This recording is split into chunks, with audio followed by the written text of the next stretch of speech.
here's your desk. Your chair, monitor, keyboard, mouse, phone, a plant? Sure. Problem is, your desk isn't really built for you. It's for anyone. Spending 8 hours a day reaching, slouching, or craning can lead to pain.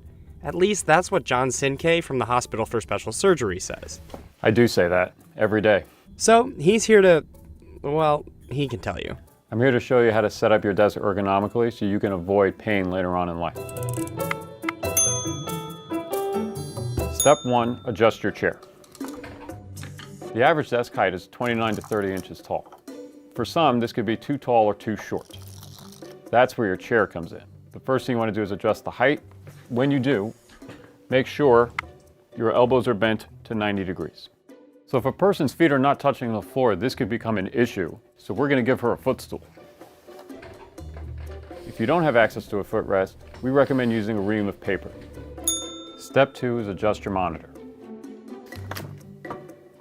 The tip is to have the monitor close enough, about arm's length, so you're able to read without having to strain your eyes or to bend forward and adjust your posture. So what you want to do is raise the monitor up till the top of the screen is eye level. If your monitor is not adjustable in height, use your reams of paper. Much better. If you work from 2 monitors, consider how you use them. If you have a primary monitor, you want that directly in front of you. If you use both monitors equally, you want them lined up so you are in the middle of the 2.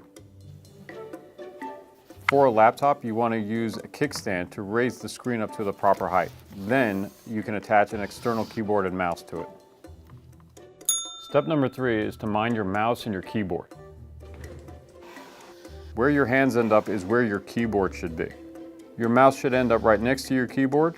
You want to move from your elbow instead of your shoulder to prevent overuse or strain or pain.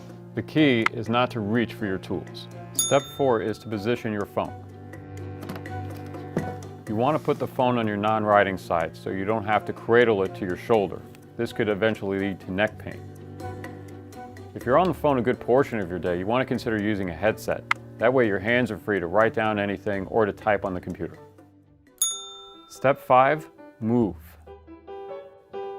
After 10-15 minutes, we all begin to slouch in our chairs. So here are some basic exercises you can do while sitting in your chair. The first exercise is a chin tuck. The second exercise is for your upper traps. You're going to do a basic stretch where you bend your head to one side and then gently pull for a little more oomph. The third exercise is called a scapular retraction.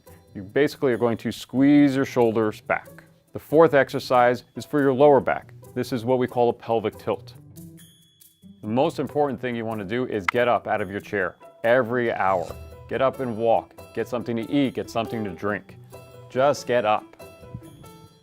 John, are we done? Yeah, we're good. Great.